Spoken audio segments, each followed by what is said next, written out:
Bonjour à tous. Ça fait longtemps que nous n'avons pas fait de vidéo puisque nous avons eu beaucoup de travail depuis la fin du premier confinement, ce qui nous a fait mettre le chantier de côté.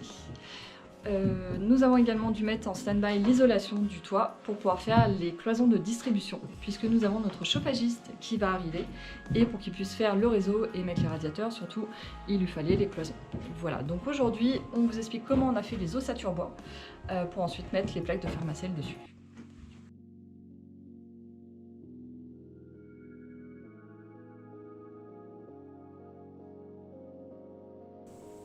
Pour débuter, nous traçons l'emplacement de la cloison au sol. Nous utilisons des chevrons de 45 par 70 mm. La cloison terminée aura une épaisseur de 94 mm. 70 de chevrons plus 2 x 12 d'épaisseur des panneaux de parement. Une fois l'emplacement de la cloison tracé au sol, nous reportons son emplacement au plafond à l'aide du laser.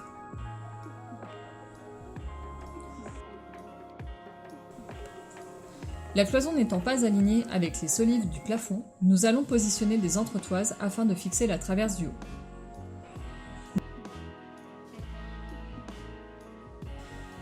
Nous utilisons de nouveau le laser afin de les fixer de niveau. Elles sont espacées d'une cinquantaine de centimètres.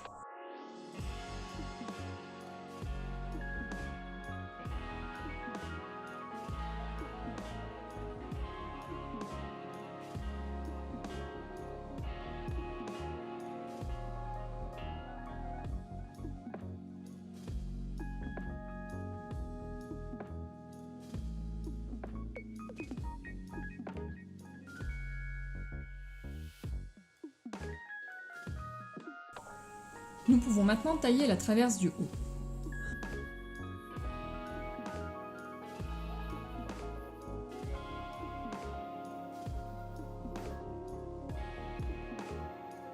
Nous agrafons une bande de liège, appelée bande de résilience, afin de diminuer la transmission des bruits d'impact sur le plancher du deuxième étage. Vous pourrez en trouver toute faite dans le commerce ou, comme nous, la découper dans un rouleau, une solution beaucoup plus économique.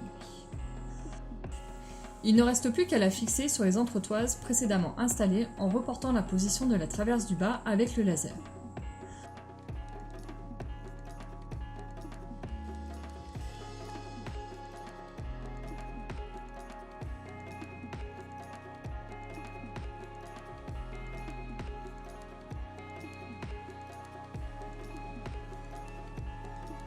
Afin d'avoir des cuisses en béton à la fin du chantier, on prend soin de disposer les vis à l'autre bout de la pièce.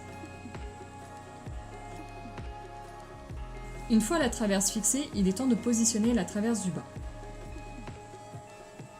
Nous mettons également une bande de résilience sur la traverse du bas. La traverse est en deux parties pour créer une réservation afin d'accueillir le bloc-porte. On les fixe en prenant soin de tomber dans les solives en dessous. Si ce n'est pas possible, il faudra ajouter des entretoises sous le plancher. On a pris soin de laisser l'espace nécessaire à la pose de la plaque de Fermacell sur la cloison attenante. Les plaques de parement que nous allons installer mesurent 1 mètre de large. Nous allons donc disposer un montant tous les 50 cm.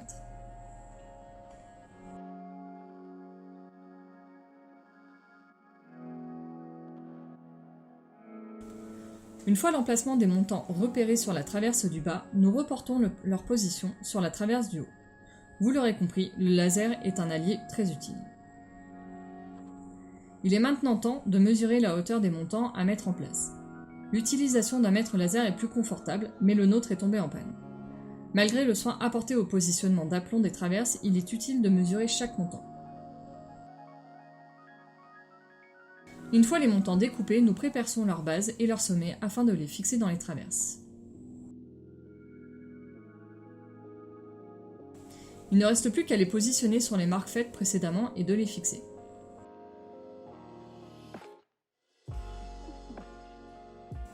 Voilà pour la première partie de cette vidéo. Dans la seconde partie, nous mettrons en place le parement et les blocs-portes. Voilà, et du coup on vous montrera la pose du Fermacell dans un prochain épisode. A bientôt!